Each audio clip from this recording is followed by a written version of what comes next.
ओम श्री परमात्मने नमः। मैं प्रोफेसर हरिहृदय अवस्थी आप सभी का शास्त्र चर्चा चैनल पर स्वागत करता हूं। प्रातः स्मरणीय गुरु जी प्रोफेसर भगवत शरण शुक्ल, पूर्व विभाग अध्यक्ष संस्कृत, धर्म विज्ञान संकाय, काशी हिंदू विश्वविद्यालय वाराणसी, हम लोगों को मांडुक्य उपनिषद पर ज्ञान दे रहे हैं। चर्चा चल रही है, तो चर्चा में हम लोग आगे बढ़ते हैं गुरु जी की ओर। जाग्रदादि त्रयोन्मुक्तम जाग्रदादिमयम तथा ओंकारैक सुसंवेद्यम यत् पदम तन्नमाम्यहम्। कृष्णाय वासुदेवाय हरये परमात्मने प्रणतः क्लेशनाशाय नमः। शास्त्र चर्चा इस चैनल से सभी छात्र एवं इस चैनल के व्यवस्थापक आचार्य हरिहृदय अवस्थी जी सबका मांडुक्योपनिषद के इस विचार परंपरा में स्वागत है। आज हम लोग प्राण ही सबकी सृष्टि करता है, इस विचार करेंगे। इस में इसमें कारिका है प्रभवः सर्वभावानां सतामिति विनिश्चयः सर्वं जनयति प्राणश्चेतोंशून् पुरुषः पृथक्। ये यहाँ पर कहते हैं कि सताम सर्वभावानां, सताम का अर्थ यहाँ पर सत्य नहीं है, सताम का अर्थ है विद्यमानानां सर्वभावानां, सर्वभावानां सर्वपदार्थानां, जिसका अर्थ करते हुए आचार्य शंकर कहते हैं स्वेन अविद्याकृत नाम रूपा माया स्वरूपेण सर्वभावेन। ये अपने सिद्धांत के आधार पर बोलते हैं, क्योंकि इनके यहाँ जितने भी पदार्थ हैं सब वो मायाकृत हैं, अविद्याकृत हैं। तो अविद्याकृत नाम रूप माया स्वरूपेण विद्यमानानां सर्वभावानां सर्ववस्तूनां जगताम इत्यर्थ, संपूर्ण जगत। तो इनकी जो है वो क्या है, प्रभवः, सभी का प्रभव। प्रभव का मतलब ये है कि ये सब जितने भी सभी वस्तु हैं, भाव हैं, पदार्थ हैं, ये कैसे हैं, विश्व तेजस प्राज्ञ भेदानाम। कोई विश्व स्वरूप है, कोई तेजस स्वरूप है, कोई प्राज्ञ स्वरूप है।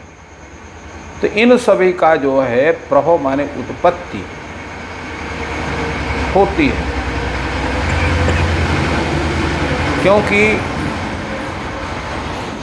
जो भी उत्पत्ति होती है वो स्वरूप होती है। असत रूप में उत्पत्ति, बंध्या पुत्रो न तत्पेन माया वापि जायते। जो असत वस्तु है, जो अविद्यमान वस्तु है, उसकी कहीं भी सत्ता, उसकी उत्पत्ति संभव नहीं है। माया से भी उत्पत्ति नहीं हो सकती है।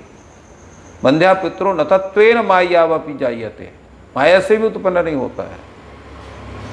तो इसलिए यह जो परब्रह्म है, ये जो संपूर्ण संसार के पदार्थों की उत्पत्ति करता है, तो विद्यमान पदार्थों की ही उत्पत्ति करता है।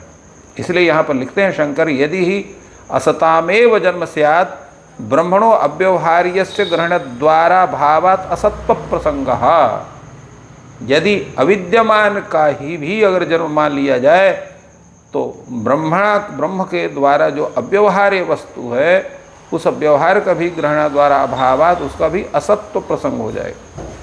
जैसा हम लोग देखते हैं, दृष्टम च रज्जु सर्पादीनाम अविद्याकृत माया बीजोत्पन्नानाम रज्ज्वत्यात्मना सत्वम। क्योंकि जैसे रज्जु में सर्प का प्रतीति होती है, सुक्ति में रजत की प्रतीति होती है, उसी तरह से ब्रह्म में संपूर्ण जो है ये संसार की बुद्धि होती है। तो अविद्याकृत माया बीजोत्पन्न यह जो है तद्रूप में ही उसकी सत्ता है।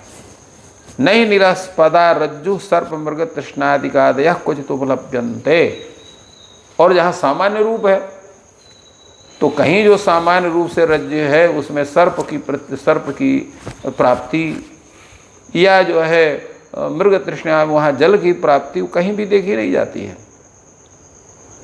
तो जैसे रज्जु में पहले सर्प के रूप में ज्ञान होने पर भी जब हम रज्जु के समीप पहुँचते हैं तो रज्ज्वात्मना वहाँ पर जो है पूर्व में जब रज्जु में सर्प की प्रतीति हो रही है तो वहाँ पर रज्जु के रूप में सर्प प्रतीत हो रहा है, वहाँ पर रज्जु के रूप में रज्जु प्रतीत नहीं हो रही है।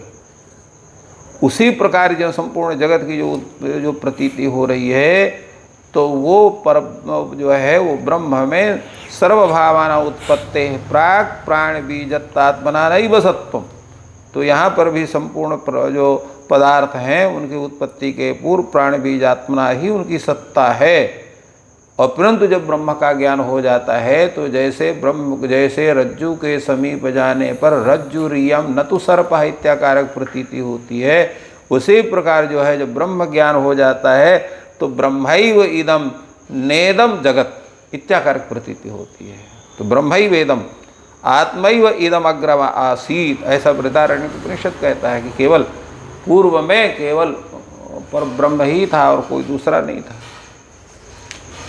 तो सर्वं जनयति प्राणश्चेतोंशून अंशवः इव रवेश्चिदात्मकस्य पुरुषश्चेतो रूपा जलार्क समाः प्राज्ञ तैजस विश्वभेदेन देव तिर्यगादि देवदेहेषु विभाव्यमानः चेतोंशवः ये तान् पुरुषः पृथग विषय भाव विलक्षणान् अग्निस्फुलिंगवत् सलक्षणान् जलार्कवच्च जीवलक्षणान् इतरान् सर्वभावान् प्राणो जीवात्मा जनयति।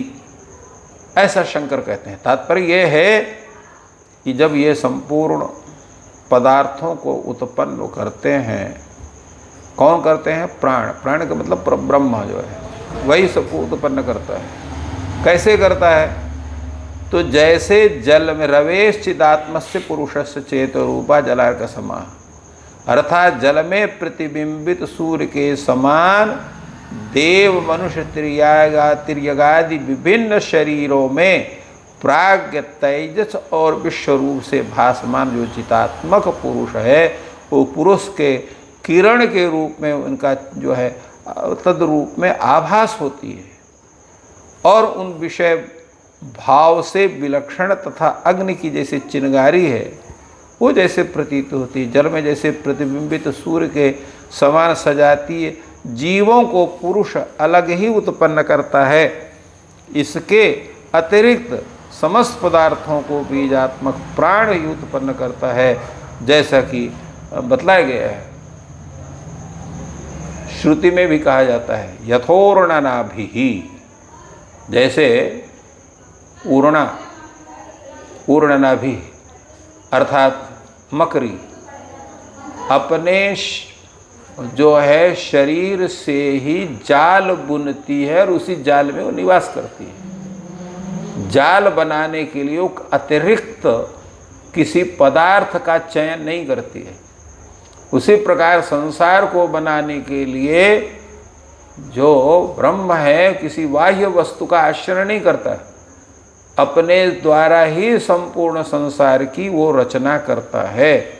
यथाग्ने क्षुद्रास्फुलिंगा, जैसे जब अग्नि से तिनके उड़ते हैं जिनको कहते हैं स्फुलिंग, जब तो वो जो है अग्नि से अतिरिक्त होकर के नहीं उड़ते, अग्नि से ही तो तद रूप में अग्नि स्वरूप होकर स्फुलिंग उड़ते हैं। तो यथाग्नि है क्षुद्रास्फुलिंगा, जैसे अग्नि से छोटी छोटी चिनगारियाँ निकलती हैं, उसी तरह से संपूर्ण संसार की भी सृष्टि उस पर ब्रह्म से होती है, ऐसा श्रुति कहती है। आगे कहते हैं विभूतिम प्रसवम त्वन्ये मन्यन्ते सृष्ट चिंतकाः स्वप्रयास स्वप्रमायास रूपेति सृष्टिरन्यैर्विकल्पिता।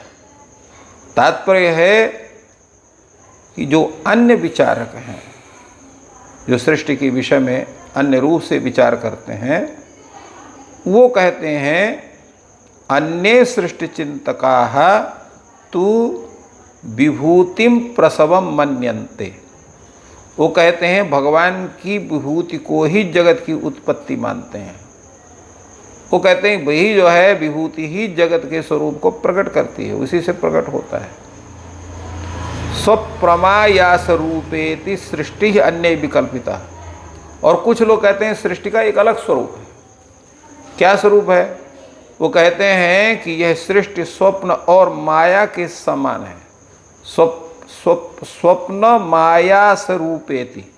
स्वप्न और माया क्या स्वरूप है? जैसे स्वप्न में अनेक प्रकार का भान होता है, जागने पर उसकी प्रतीति नहीं होती है, और उसी तरह से माया के जैसे इंद्रजालिक है, अर्थात जो आजकल के ज़माने में जो जादू दिखाने वाले हैं, जादूगर है, वो अनेक प्रकार के स्वरूप प्रकट करता है, किंतु वास्तव में वो स्वरूप होता नहीं है। उसी तरह से पर जो है परब्रह्म भी संपूर्ण सृष्टि को जो है तद्रूप में